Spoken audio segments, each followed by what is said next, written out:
尽管把自己描述为一个简单的佛教僧侣，西藏精神领袖第14世达赖喇嘛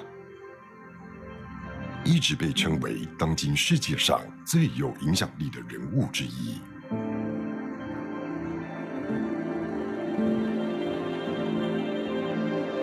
藏传佛教信徒们认为他是观世音菩萨的化身。自1959年从西藏流亡到印度以来，不断奔走世界各地，传达和平、非暴力讯息以及爱与慈悲的理念，促进人类的幸福与推广普世价值。Holiness, today, the 10th of December, you shall be awarded the Nobel Peace Prize.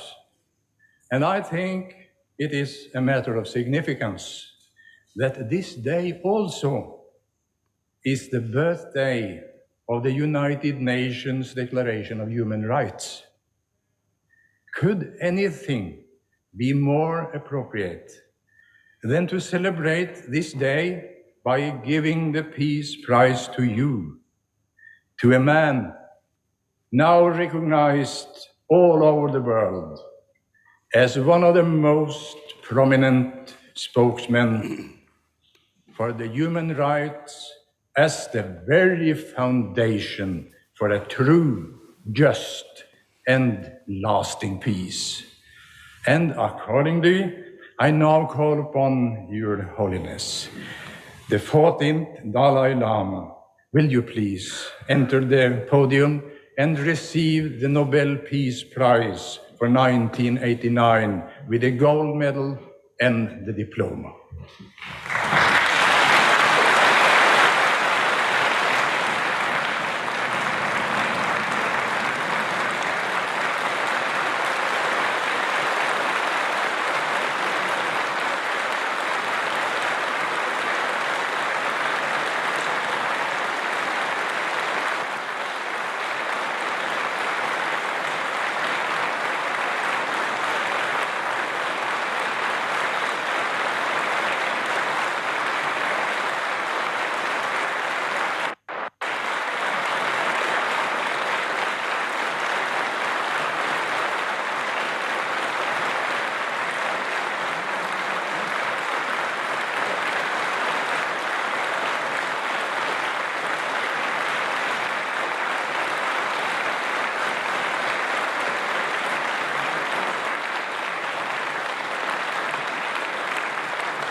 Kange tu zi nye zu ne, dawa tam zhe bang bei zhe, da bei zhe ne zhen zhe bei, kwa tam zhe la cha zhen lu.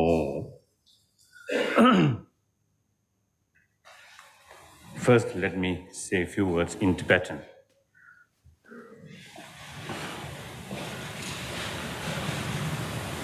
En de ya da, Norwegi, jia bu chua tang.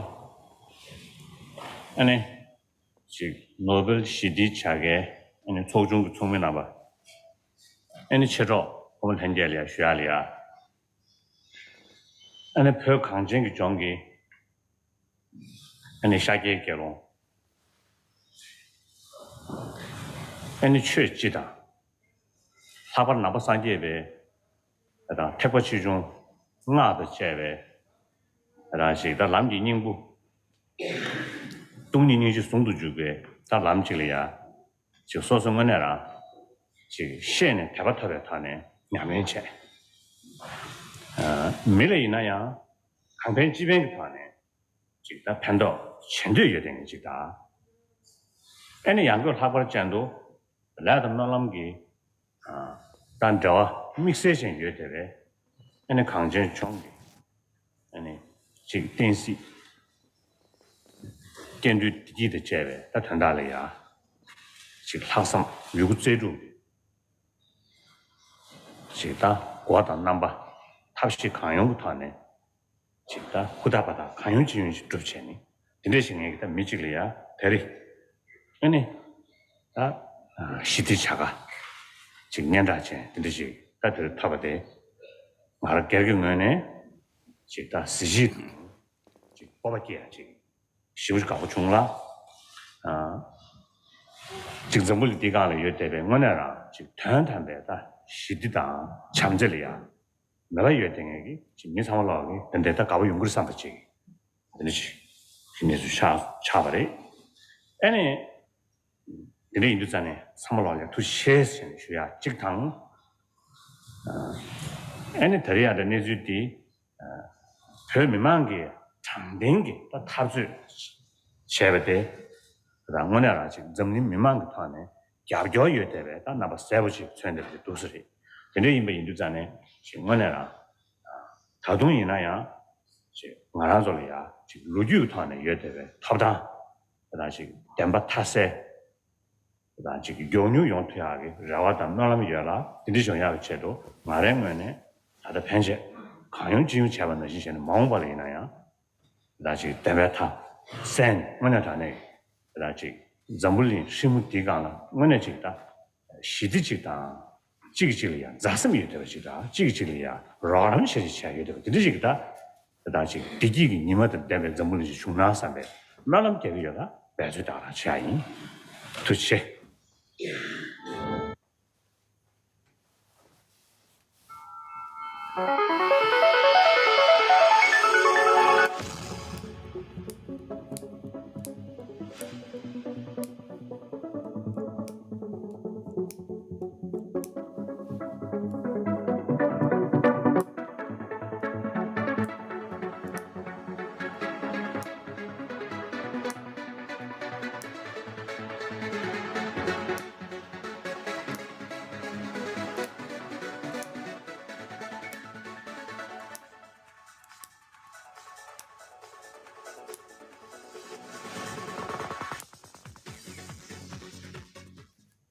为世界祝寿，为台湾祈福，恭祝达赖喇嘛尊者长寿健康，2022迎向和平幸福，曙光圆满成功。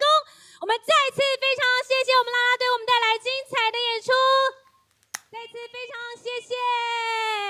Without further ado, we would like to now request the teachings from you.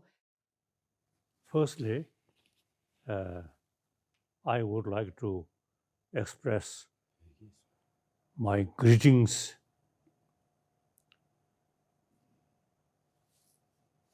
to my brothers in general, sister, particularly Han brothers, sisters. We have several centuries close link, contact. So now, in the political field, much change and sometimes ups and downs. But as a people, as a nation, sense of brotherhood, sisterhood, close feeling, it always remain, always remain.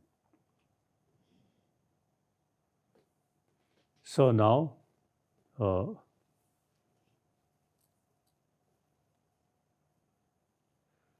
my man also talk about is Buddha Dharma. Buddha Dharma is common for Han people as well as Tibetan.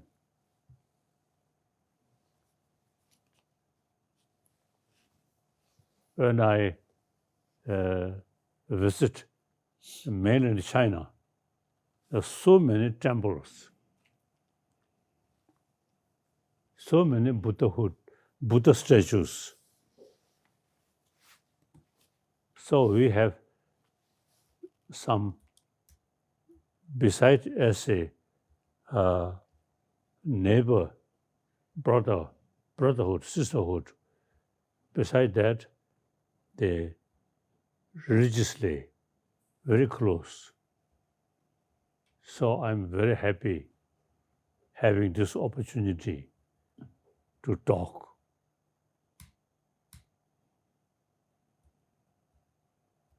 And also, I think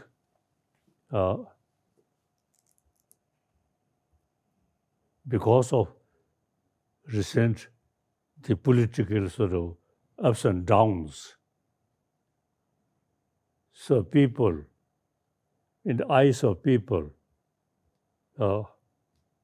한상 다 통제, I think very important. Political reason, you see, there are, ups and downs. But as a people, as a nation, our 1,000 years close relations always remain, will never change. So I'm very happy is having this opportunity to talk. And my main topic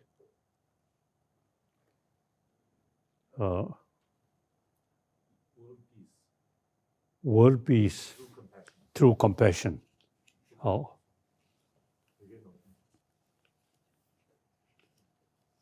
Obviously. 그게 인사다. 그게 나나 송구 인사. 젠다 석자 참을로. So all sentient beings, not only humans, but birds and animals, they all love peace, don't they? So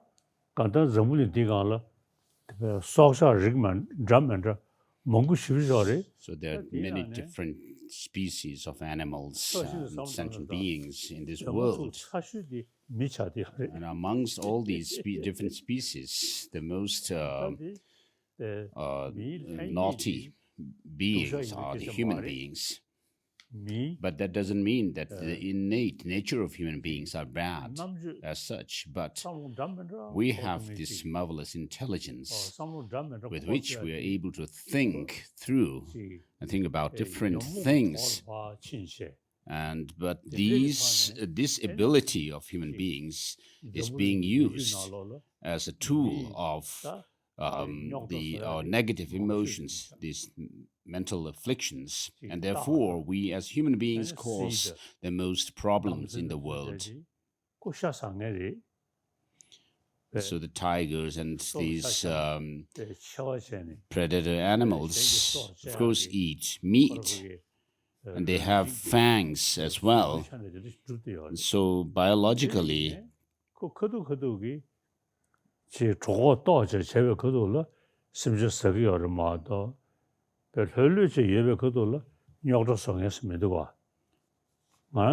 so these animals, although they do eat meat, when they are full,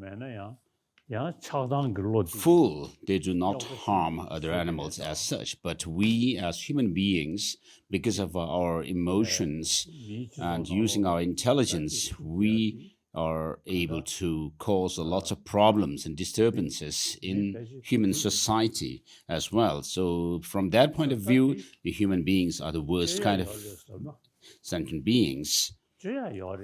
But can this be changed? Yes. We human beings, our innate nature is compassionate.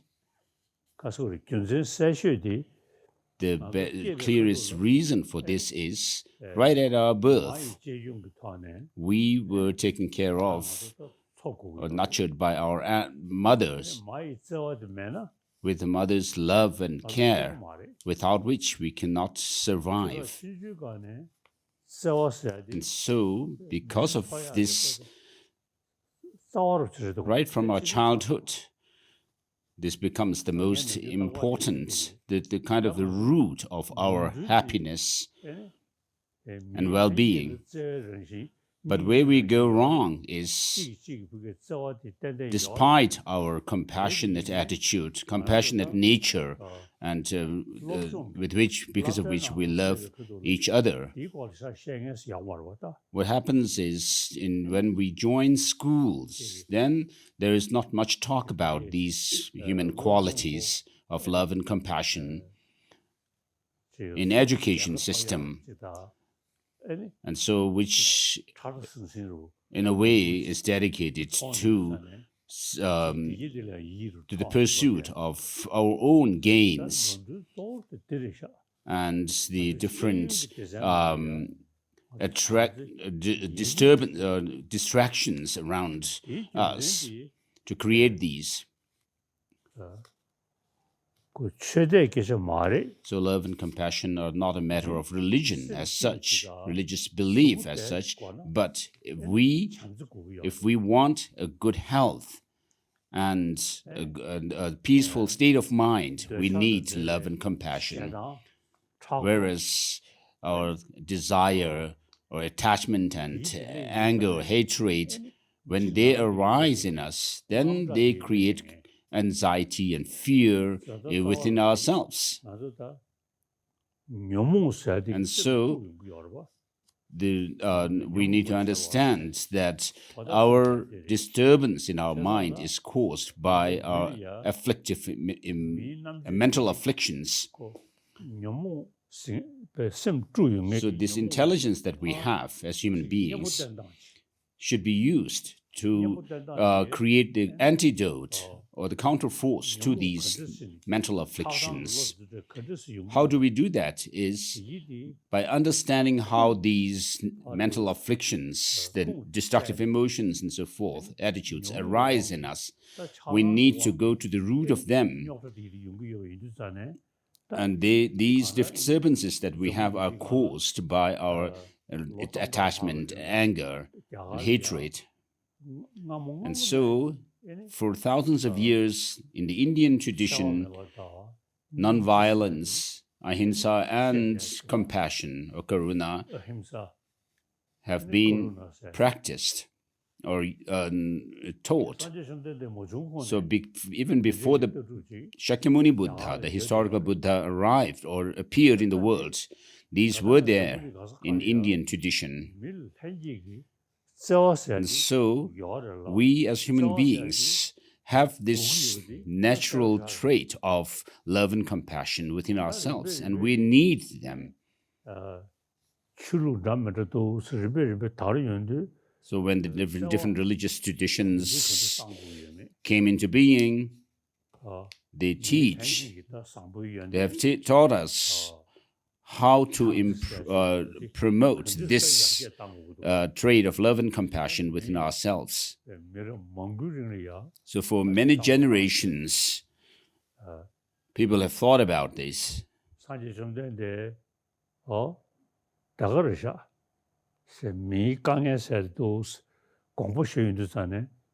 So the Buddha thought about the suffering of human beings, and then he taught that with a disciplined mind we have happiness and joy. With an undisciplined mind we have suffering. Even and also in the West, regarding Christianity, teaches how to promote and strengthen our love. It teaches. And also Islam teaches us. The Islam's main message also is love and faith in Allah. So because we as human beings need these love and compassion, all these religious traditions also evolved.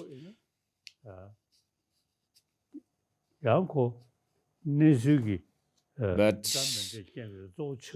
in the meantime, because of different circumstances, and particularly politics, because of political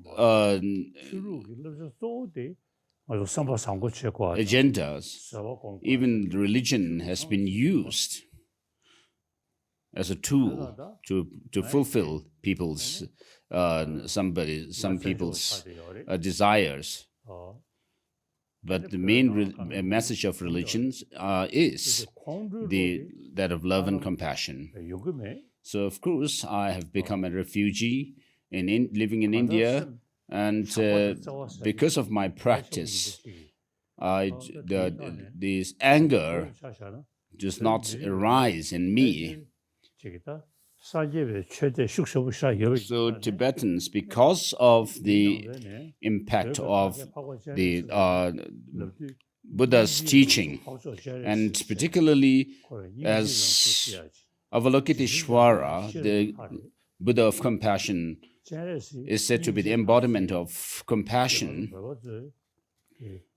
we as Tibetans also regard love and compassion to be very important. So as a Tibetan, from the point of view of Tibetan, so the teaching of the Buddha becomes our strength.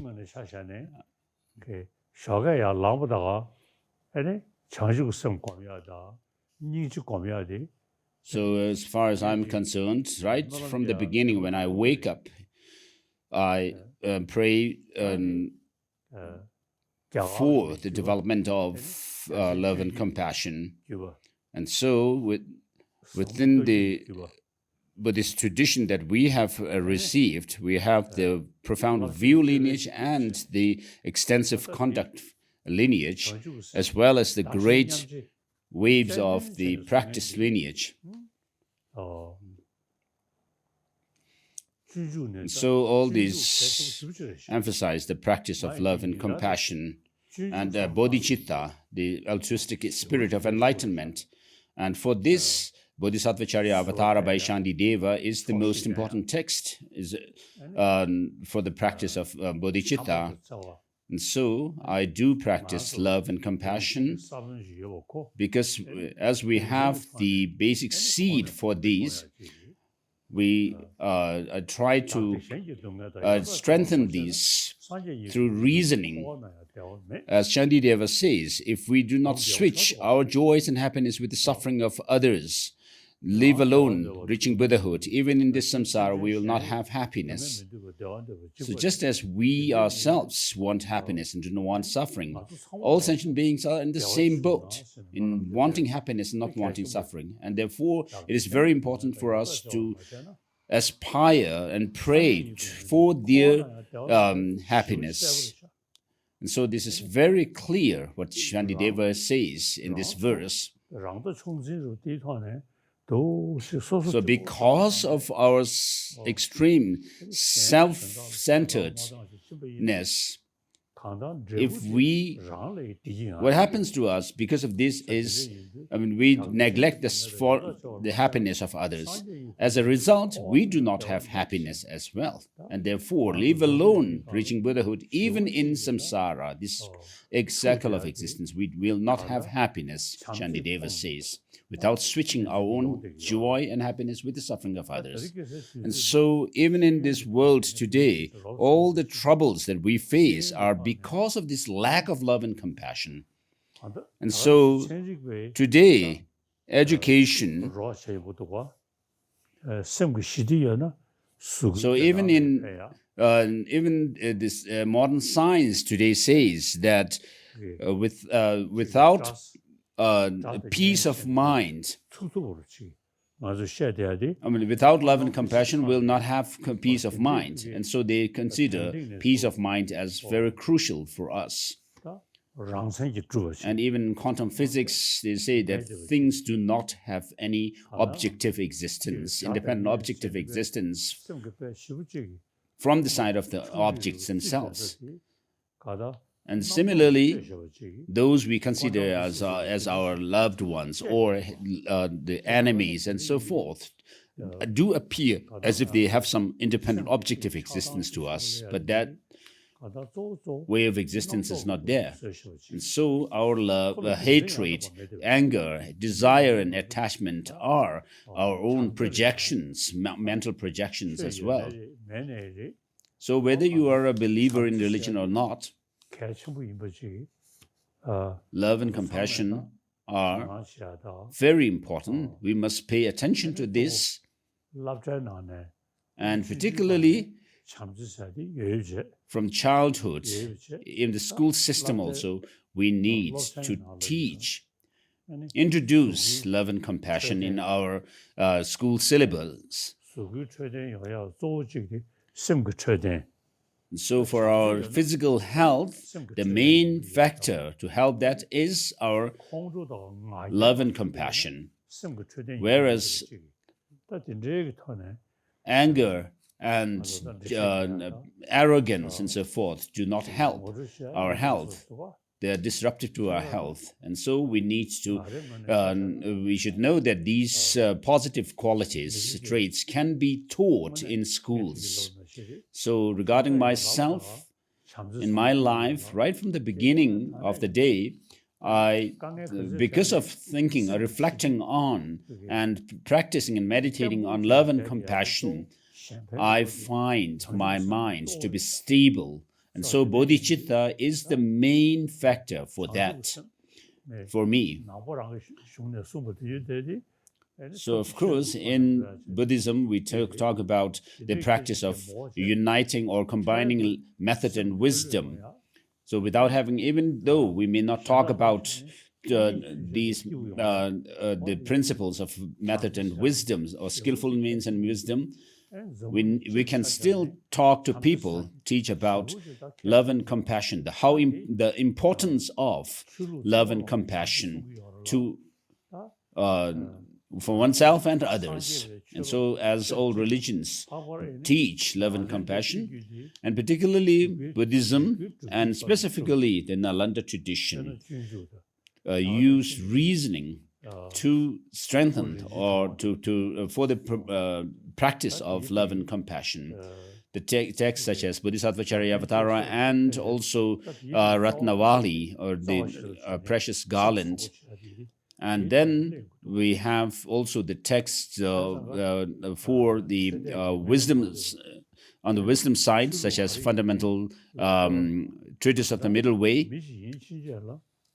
So whether we are religious or not, whatever religion we follow or not, doesn't matter. But as a human being, the most important thing for us to practice is love and compassion. So this is what I try to do to the best of my ability as well.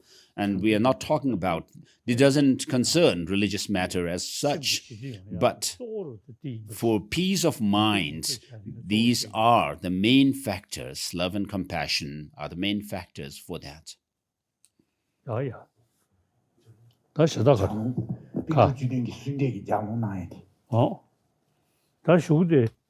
So next, we'll go through the praise of the 17 Nalanda scholar adepts. So I'll give a transmission of this text. An invocation of the 17 great scholar adepts of glorious Nalanda, illuminating the threefold faith.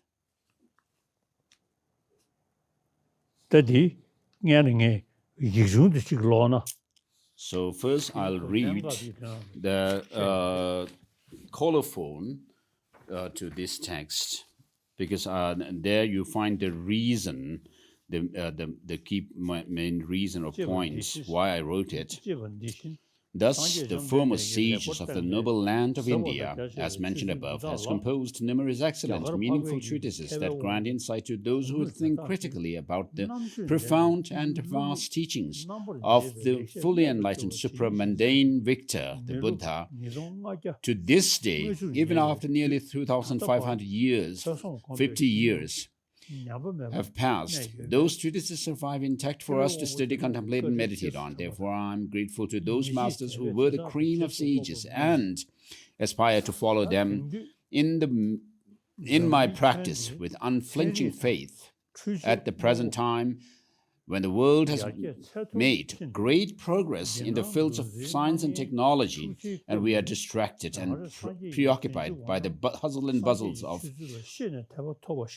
our lives, it is extremely important that followers of the Buddha should have faith based on an understanding of what he taught. Therefore, in analyzing his teaching closely with an unbiased and inquisitive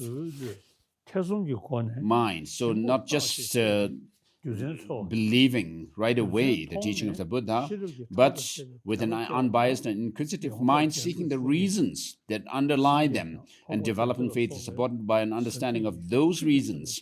These excellent texts concerning the profound and the vast, by such renowned masters as the Six Ornaments and Two Supremes, as well as Buddha Palita, Arya Vimukti-sen, and so forth, are indispensable. With this in mind, I commissioned a new Thangka painting depicting the 17th scholar adepts of Nalanda. I added 9 other masters of the vast and profound lineages of those portrayed in the traditional painting of the Six Ornaments and the Two Supremes. Consequently, I was moved to compose an invocation with wholehearted respect for these supreme sages, and some of my aspiring friends encouraged me. This is how it came about that I, the Shakya Bhikshu, Tenzin Gyatso, who am in the back row of those studying the works of these sages, have composed this text illuminating the threefold faith, an invocation of the 17 great and renowned sages of Nalanda, having developed an unfeigned conviction in the supreme works of these sublime masters. It was completed at Thekchincherling, Dharamsala, Kangra district, Himachal Pradesh, India, on the first day of the 11th month of the Iron Snake year in the 17th Tibetan Rabjung 60-year circle, corresponding to the 15th December 2001 on the Western calendar. 2,545 years according to the Theravada system after the Buddha passed away. May peace prevail. So now the text, the main text. Lord of Lords, arisen from the compassionate wish to benefit wandering beings, you have attained sublime protection, abandonment, realization, and liberate sentient beings through teaching dependent arising. I bow to you, conqueror, son among teachers. So, of course, amongst the many different teachers of different religious traditions, the Buddha teaches that of the profound teaching of the interdependence, and therefore he becomes the unsurpassed teacher. I call to mind esteemed Nagarjuna, who, as the conqueror prophesied, introduced the middle way of the supreme vehicle and was skilled in clarifying the meaning of suchness, free of extremes, as intended in the Mother of Conquerors, through the profound logical presentation of dependent arising. So his writing, the fundamental wisdom of the fundamental treatise of the middle way, is also there in Chinese translation. And so this does not focus just on faith, but to use reasoning. And so Master Nagarjuna says that our destructive emotions are the root of our problems.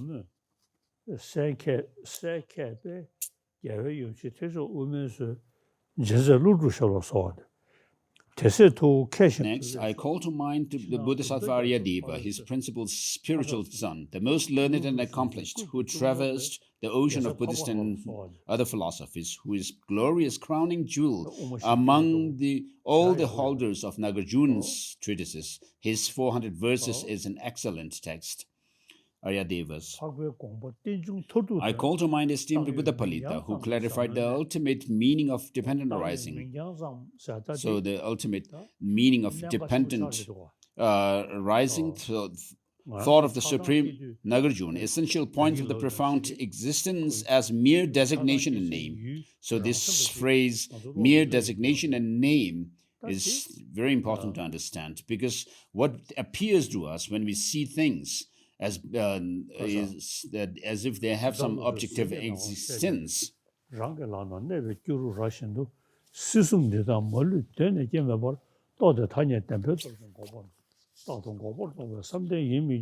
These are verses from Madhyamaka Avatara by Chandrakirti, chapter 6, verses 224 to 226. And so I recite these verses every day, and these are very important.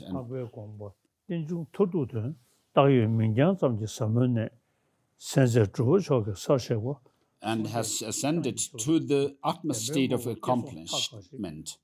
I call to mind Acharya Bhaviveka, erudite master who introduced a philosophical view that refuted such extremes as truly existent production while accepting commonly verified knowledge and external objects. I call to mind Chandrakirti, who promulgated the complete path of sutras and tantras, who was skilled in the expounding the profound and vast middle way. So his text, I quoted some of those verses as I recited.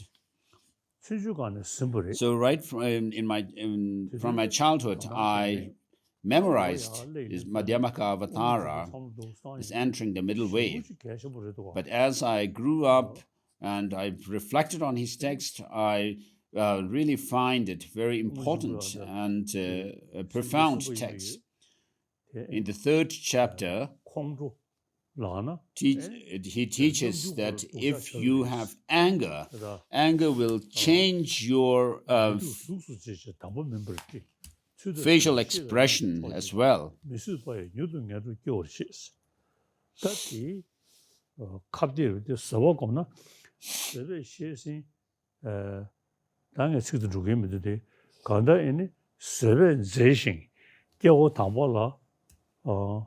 방동로도 로미시와라 캐버주시 대오도네 설미제도 디보사원주로세네 어다 고대 실수도가 so 동의배 아니 마대처 동의배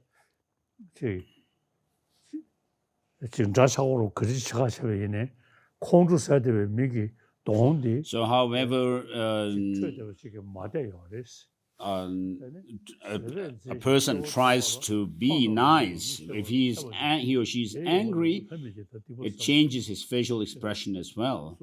And so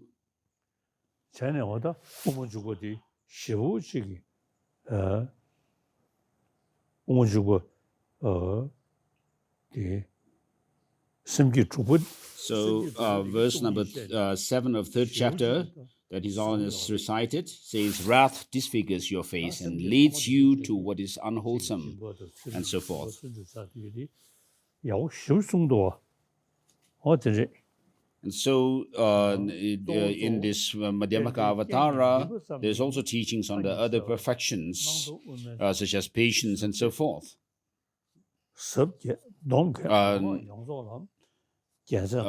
Enthusiastic effort and so forth, and so in which the appearance and emptiness eliminate the two extremes through the dependent rising and the merely conditioned nature of things. I call to mind Bodhisattva Shantideva, skilled in teaching a host of fortunate disciples the truly marvelous path of great compassion through versatile means of reasoning and profound and vast. And so, with regard to his writing, Bodhisattva Charavatara, I keep it beside my myself on the table, and particularly chapter 6 teaches the benefits of practicing patience or forbearance and the faults or disadvantages of anger through reason, not just faith.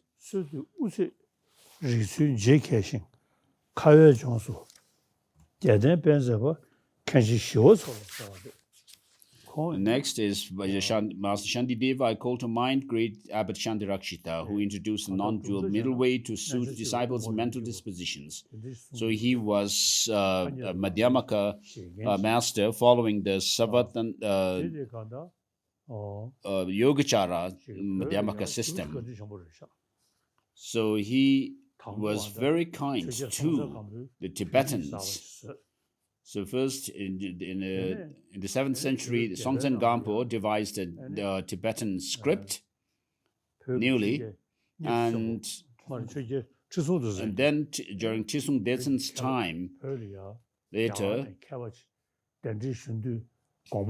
he thought about or had the intention to invite an Indian master to Tibet, and therefore, at that time, the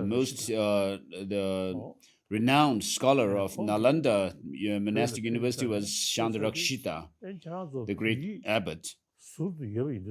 So when he was in Tibet, Chandarakshita advised Tibetans that you have your own script, the Tibetan letter, and therefore, without having to learn the Sanskrit or Pali, you should, so that you'll be able to study the Buddha's teaching in your own language, you should translate the text into your language. And today, Tibetan is the best language for explaining the Nalanda tradition of Buddhism. So as I said before, I memorized Madhyamaka Avatara, for example, and also Abhisamaya Lamkara in my childhood. And therefore, Chandarakshita was a great master who has done a great service, or who was kind to the Tibetans. So I call to mind great Abbot Chandarakshita, who introduced the non-dual middle way to suit disciples' mental disposition, was well versed in differentiating the reasoning of the middle way and valid cognition, and disseminating teaching of the conqueror in the land of snows. Next, I call to mind esteemed Kamalashila, who thoroughly explained the stages of meditation in the middle way view, free from extremes, and the union of calm abiding, especially inside the Cosmic Sutras and others. He flawlessly clarified the conqueror's doctrine in the land of snows.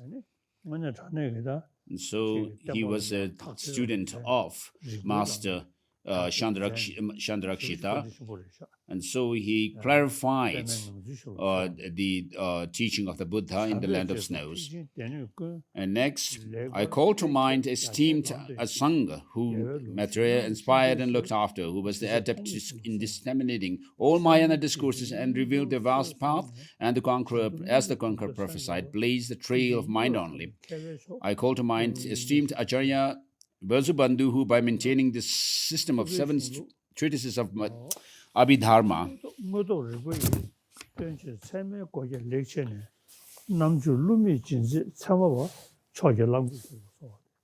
and the non-duality of mind only, clarified the philosophies of Vaibhashik, Sautantric, and Vijnanavad, foremost sage renowned as the second omniscient one. Next comes esteemed Dagnaga, and then Dharmakirti, number 13.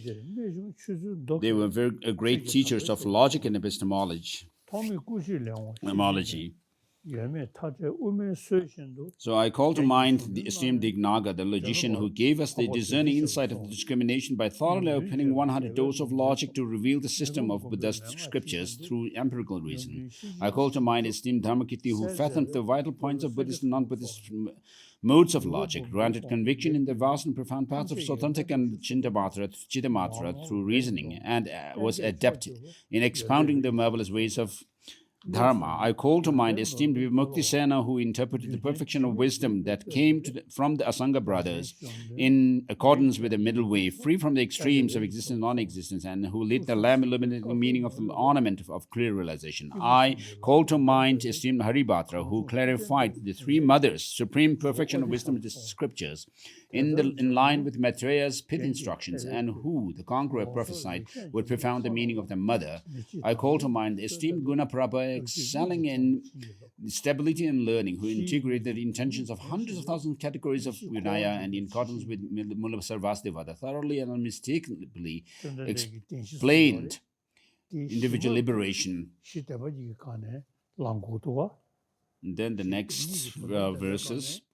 And then comes through understanding the meaning of the 2 truths. So, without understanding the mode of the 2 truths, the ground of reality, how things are, and ascertain, we cannot understand the 4 noble truths as well. So I ascertain the way of the 4 truths, just how beings arrive in and leave cyclic existence. Thus, valid cognition engenders a firm faith in the 3 jewels, inspire me to enduringly be grounded in the path of liberation. Inspire me to master renunciation, the mind intent on liberation, total pacification of suffering and its causes, and the uncontrived altruistic awakening mind, rooted in compassion, the boundless yearning to protect wandering beings. So, having understood thereof the extensive path lineage and also the profound view lineage, and then when we combine these two, the third lineage called the practice lineage will be able to do that very well. Otherwise, without being able to combine the profound view and the skillful means, I mean, we may not be able to counter our mental afflictions well, although it may seem that our practice is working, but they can be used just to as a tool of our mental afflictions.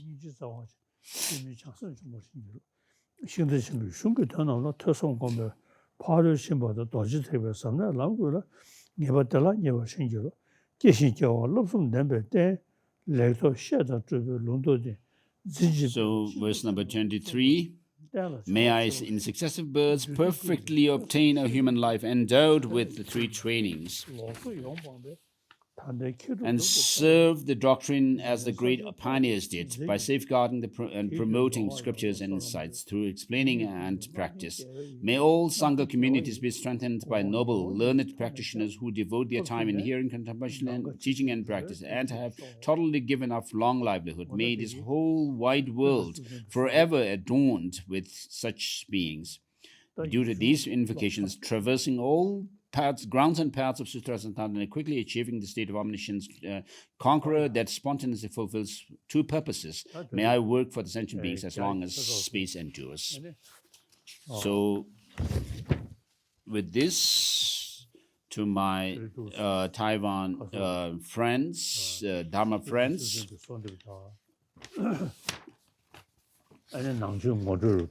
I've done an introduction to the teaching of the Buddha, as well as giving this transmission of the 17 Nalanda Masters' praise. I feel very honored to be able to do this for you. So the Buddha himself had prophesied that his teaching would spread from north to north. So from north to north. And therefore, the teaching of the Buddha spread the length and breadth of Tibet, and we have been able to practice it through the threefold process of study, reflection, and meditation.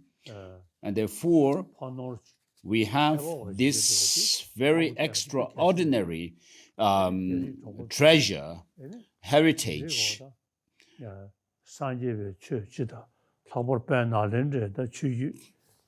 So, it is very important for you, my Dharma friends in Taiwan, and also the Chinese people, to preserve this precious treasure and heritage that you have of the Buddha Dharma. So what you should do to preserve it is by studying, reflecting, and meditating. So, having studied and learned or heard the teaching of the Buddha, you should reflect on it and then gain conviction in the teaching through reason, and then integrate the teaching within yourself in meditation, so that you are able to tread the path, the five-tiered paths. A path of accumulation, preparation, seeing, meditation, and then culminating in the normal learning, path of normal learning. So, I've been integrating or doing this myself, but without single-pointed concentration or shamatha, you will not be able to progress upwards from the path of accumulation to the path of preparation and beyond. And therefore, to my Friends, I'm very glad that you take interest in the Buddha Dharma. And I would like to thank you all for your interest.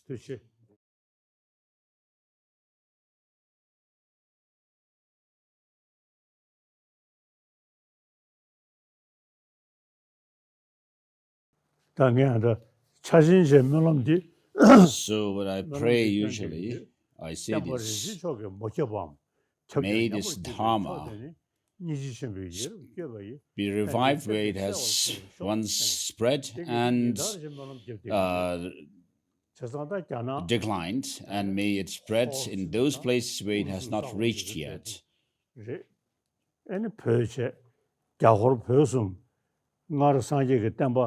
May I be able to illuminate this teaching out of compassion for everyone. So, China and Taiwan and these places, I pray for the teaching of the Buddha to be revived after having declined. May I be able to clarify and eliminate this teaching, which is beneficial, out of compassion, to be revived in those places where it has spread before and declined, and to spread in those places where it has not reached yet.